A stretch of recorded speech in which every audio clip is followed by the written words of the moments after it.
you can go there today, and I used to go there and catch perch right off the shore, and you could catch 100 perch down there in no time. The last time I was down there, I caught so many, I let them go because I didn't want to clean them. So I suspect if you went there right now, you'll be able to catch perch like this going out of style, but you can't get down at the lake. Did it look a lot different then? Because I know even just since I've been alive, like the Tyrconnell beach has receded so much. There's barely any sand. It just kind of drops off. The Tyrconnell beach, when I was young and in public school, you could come down that steep hill that leads down by to the lake there. I'm not sure what it's called now. But anyway, you could go down there, and there was a bridge, and the bridge actually crossed a creek that was fairly deep. And the two pillars, there's two pillars deeper in the water, and then back closer to the bank, there's still two pillars. And between those two pillars was a creek that washed out to the west. Now the creek down there is washing out to the east of those pillars. And I'm really surprised those pillars are still standing there, like over the ice in the spring of the year. Yeah. That they're still there, but you have to walk down from the very way up on top of the hill, because I don't think you can even drive down there because the road's washed out. Yeah, the road is pretty washed out there. So we did walk down there last summer, was it? And once you get down there, then the bank is washed straight down for 8 or 10 feet.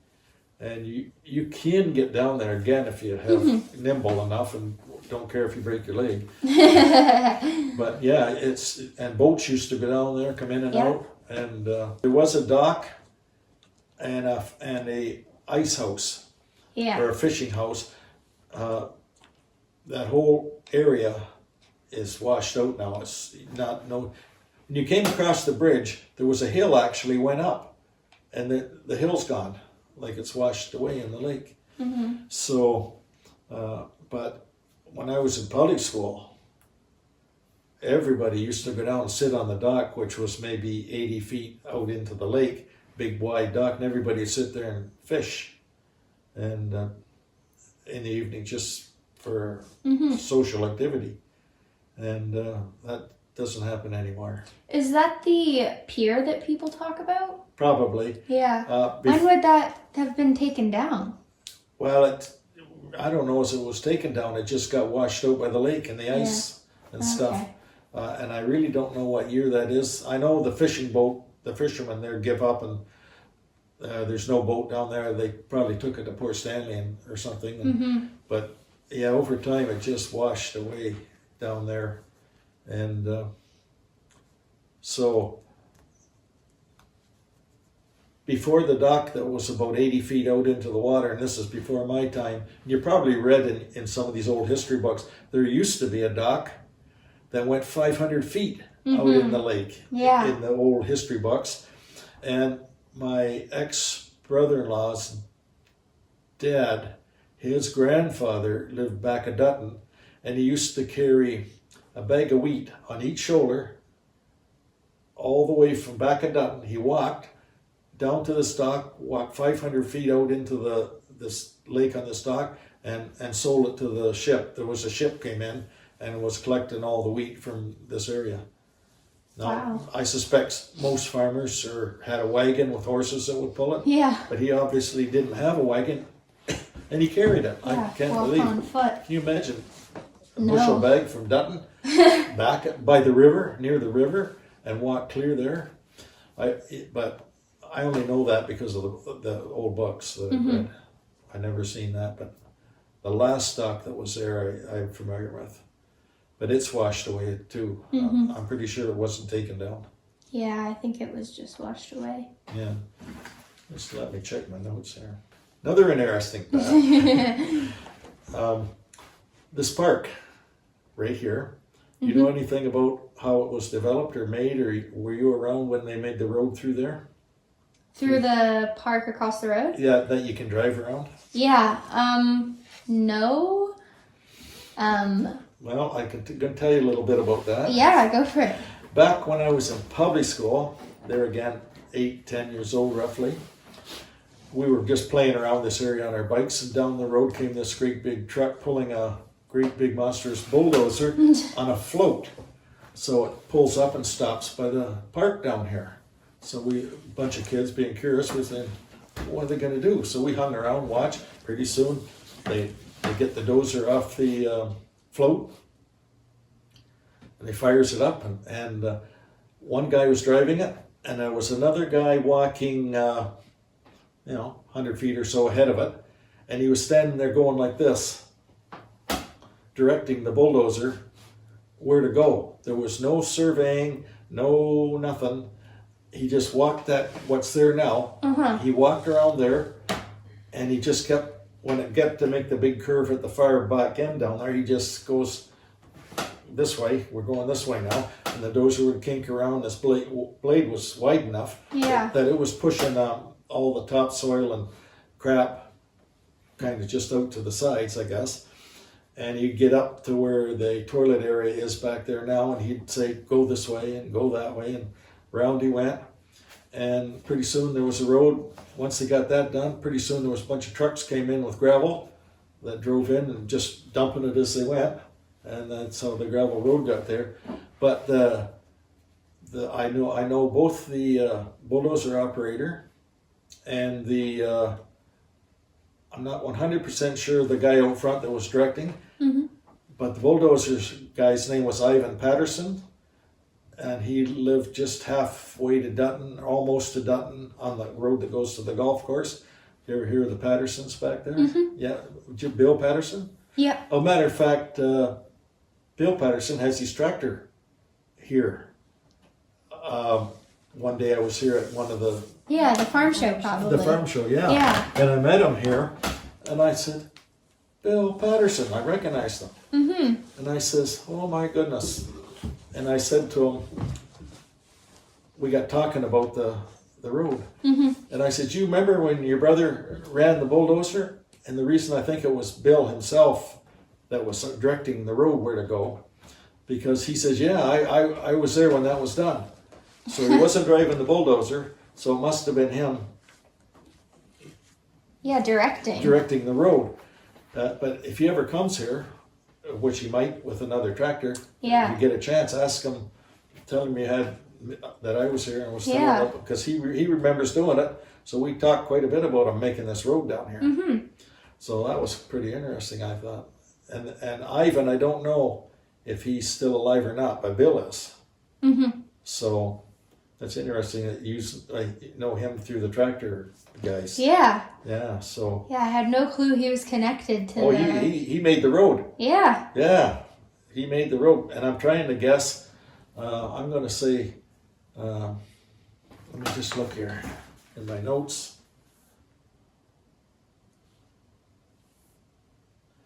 Probably 1950, somewhere in there, give or take, is when that road was put in there.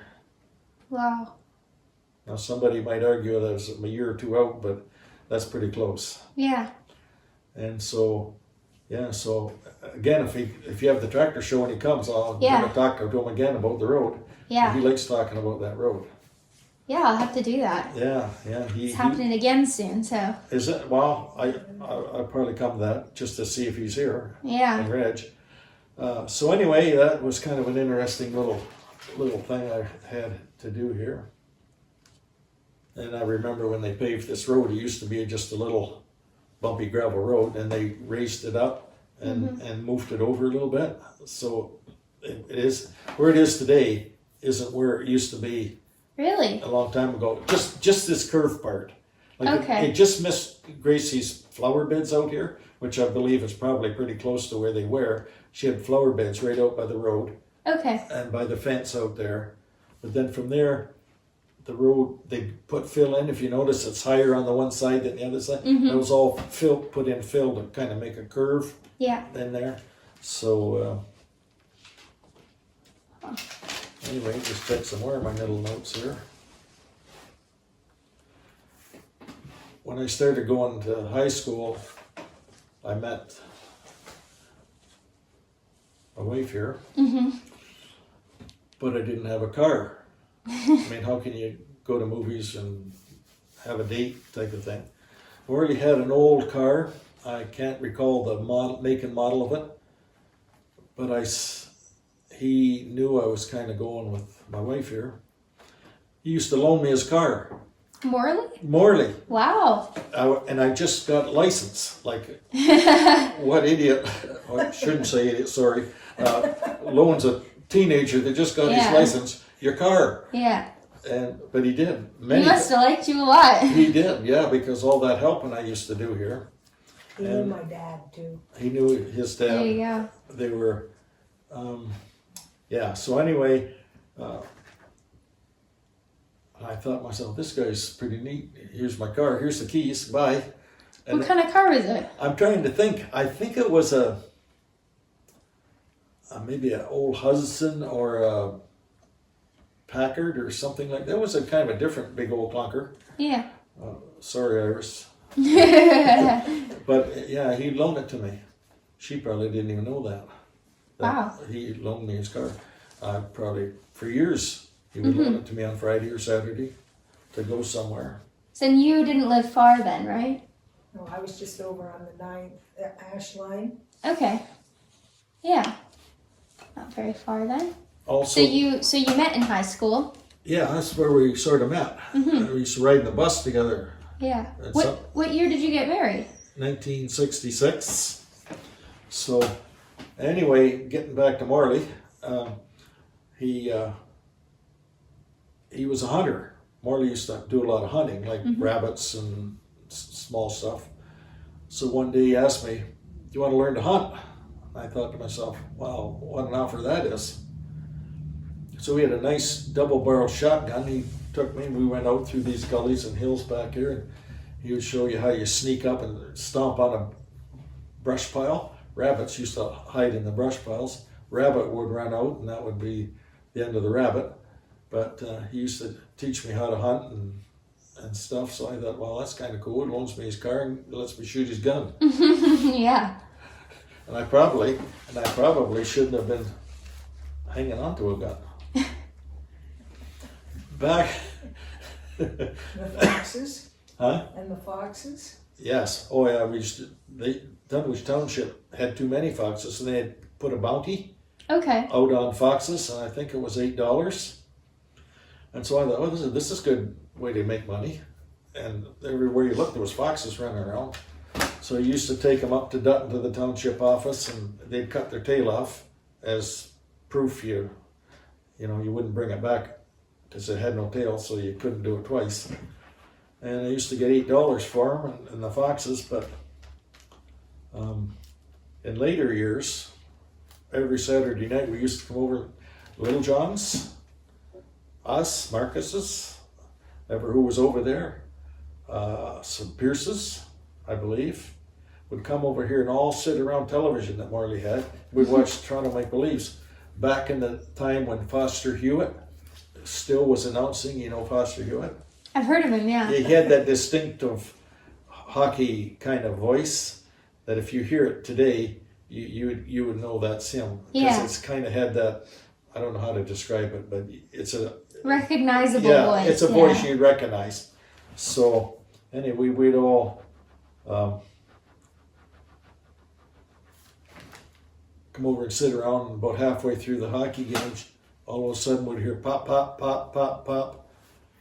And Gracie had this big bowl about this big on the stove, which was popping popcorn. And so we'd all watch the last half of the hockey game, eat popcorn, and then I guess when it was all over, I guess everybody just went home. Mm-hmm.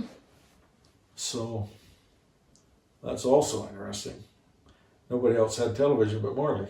Around here anyway, maybe somebody farther away did, but this was sort of the congregation place for the popcorn and watch hockey. Yeah. I'm assuming that was in this room then? No, it was in the kitchen.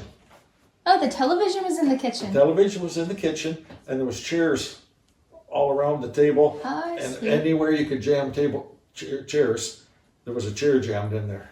And everyone would just congregate in there. Everybody congregate in the kitchen. Not in these rooms, in the kitchen. Wow. And it was packed. And so, I mean, I guess I'm a Toronto Maple Leafs fan, even today. Yeah. But we're hoping they're going to get a little better than they've been playing. We cheer for the Blue Jays as well. And just when they're starting to really do things, they're gonna go, then all of a sudden they kind of fall apart. So anyway, we're waiting to see how that goes. But as my notes here,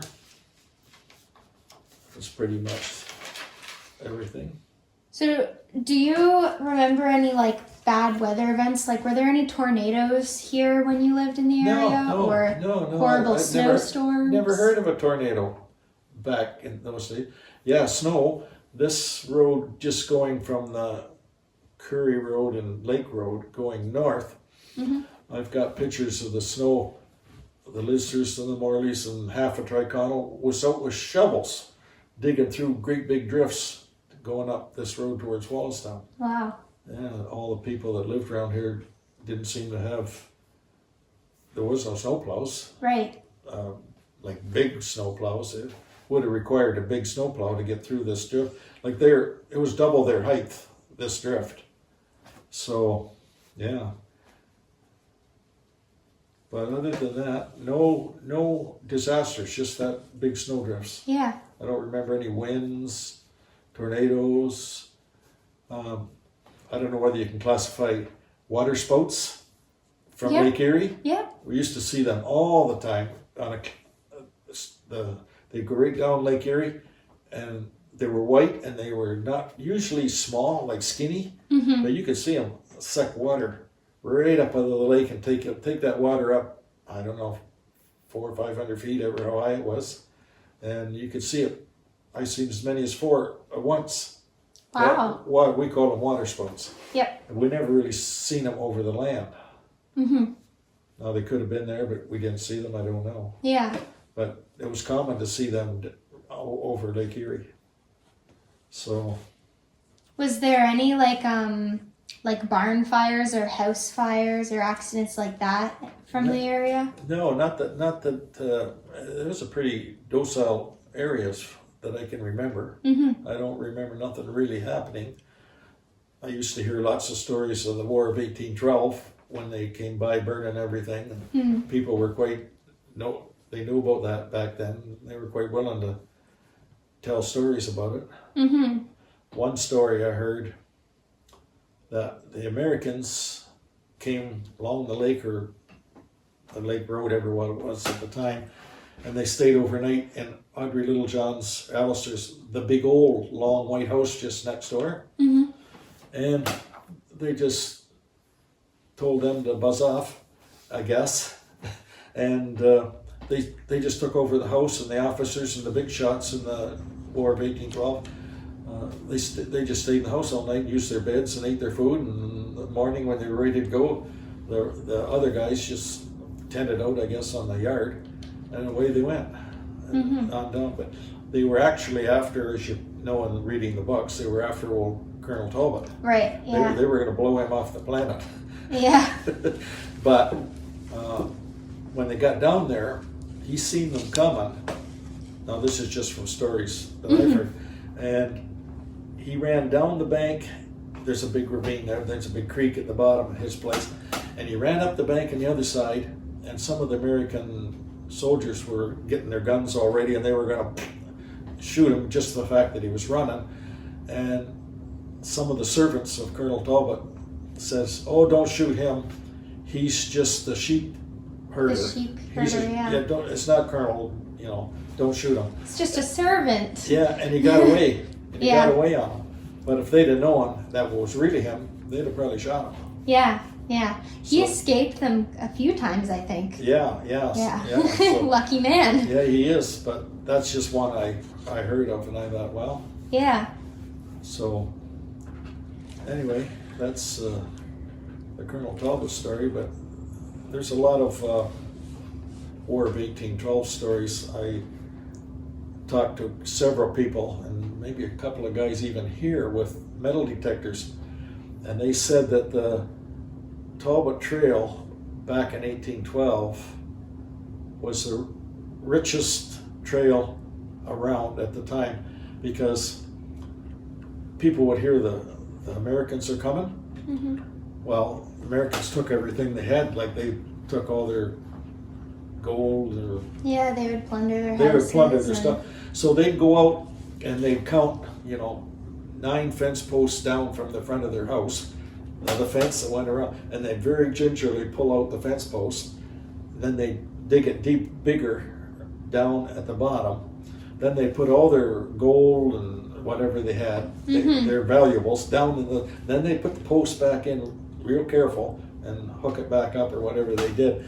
And the Americans didn't want to be bothered digging up every fence post. Yeah. But in some cases, I believe the Americans just shot the residents, and the gold's under the 9th post back there. Nobody knows where it is. Mm-hmm. That type of thing, and apparently people that look for treasures tend to look along the route that they came, because they hide them under the posts. Yeah. Yeah, it's quite interesting. Yeah, so I don't know how much it was ever found.